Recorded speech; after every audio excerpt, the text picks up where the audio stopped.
Obviously, Odyssey's only had a day or so of practice, but just with her coming in as the only natural point guard or only healthy natural point guard, do you anticipate her starting tonight?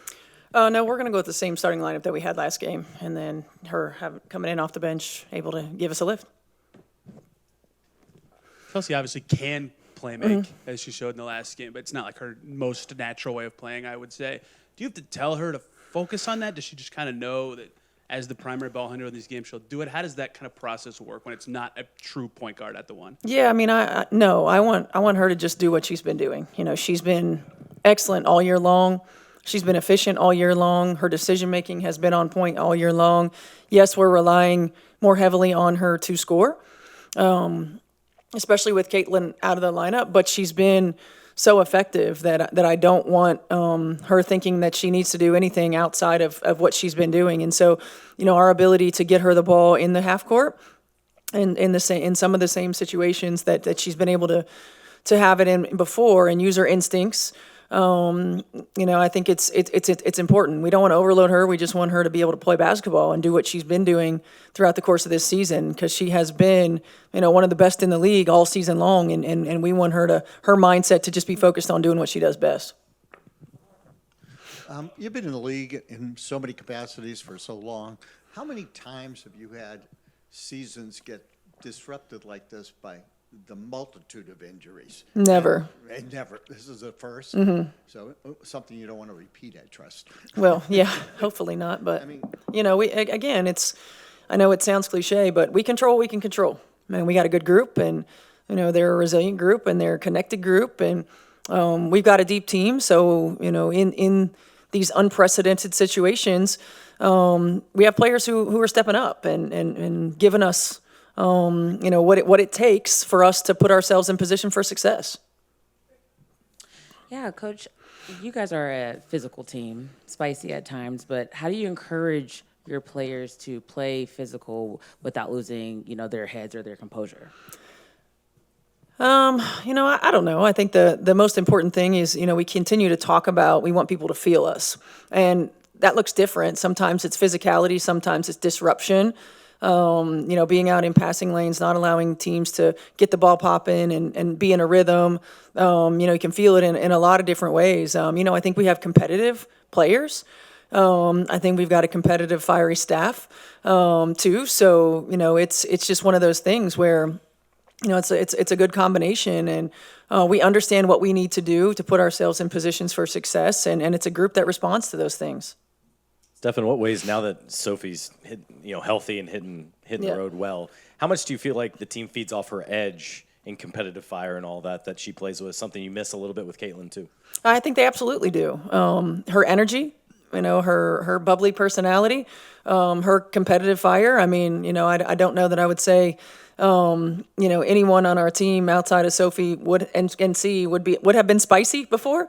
But it is. I mean, it's something that is contagious, and you know, it's good energy, bad energy, you know, competitive fire, physicality, you know, all of those things are contagious, and she brings a different level of that to this team, and it's something that we needed. We knew that we needed it in the off season, and we were able to address with Soph, and now that she's back to being, you know, as healthy as anybody can be at this point in the year, and finding her stride, I think you're seeing it go to another level. Kind of following up on that, you've never been in a season with this many injuries before. Was there a specific one where you were just like, again, like another one, or was it just kind of a culmination? It continues to be the same reaction for you kind of deal at this point?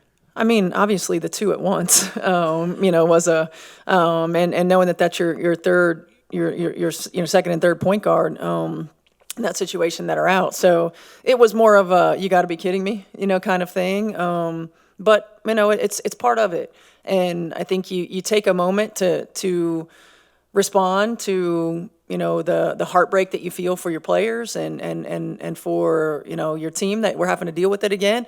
And then you put one foot in front of the other, and you got to problem solve, and you got to figure out, you know, how are we going to put ourselves in position for success? And again, I say one of the great things, the challenges about having depth is that not everybody gets to play when they should. One of the great things about having depth is even if players are playing out of position sometimes, they're ready to step up to the challenge. And I think that that's what this group is made of.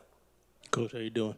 Tosh talked about appreciating your open door policy, where players could come to you and talk about anything. Why is it important for you as a coach to cultivate an atmosphere that allows for vulnerability with your players? Well, I was a player, I think, first and foremost. And, I played for a lot of coaches, 3 and 4 years in college and multiple in the W. And I think one of the things that I learned from Carolyn Peck especially was she was one of those open door policy type of coaches. We could go to her and have direct conversations and we felt seen, we felt heard. And I remember that I just wanted to be one of those coaches. And, I have a lot of mentors in this game and talking to different coaches who are the same way. One of the things as a coach, as a player, you want to be heard. And as a coach, you got to be able to talk to players in ways that you might not always like what you hear when you come in, right? And so just being honest and truthful and transparent, allowing them to voice their concerns and for me to be able to hear it and for me to be able to address my concerns and for them to be able to hear it.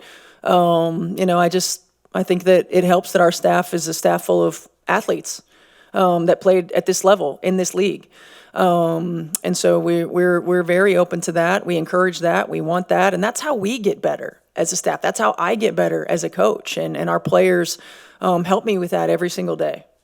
Did you get a chance to talk with Frank when in LA? I did, yeah. Anything? I mean, did you talk about your current situation or his new one, or what did that entail, if anything? Yeah, just a little bit. I told him congrats on the Dallas thing, and I've seen him intermittently throughout the course of broadcasting, around the way, and had a game of theirs when he was in Phoenix, and we talked shop a little bit, but more than anything, just reconnecting with him and his daughter, who. Just the last time I saw her, she was really young, younger than my kids, and making sure that I had the right number because I do want to talk to him. He's going through some of the things that I'm going through as a coach, and utilizing him as a resource is huge. So it was great to connect with him, great to catch up, and we'll definitely be having some phone calls here in the future.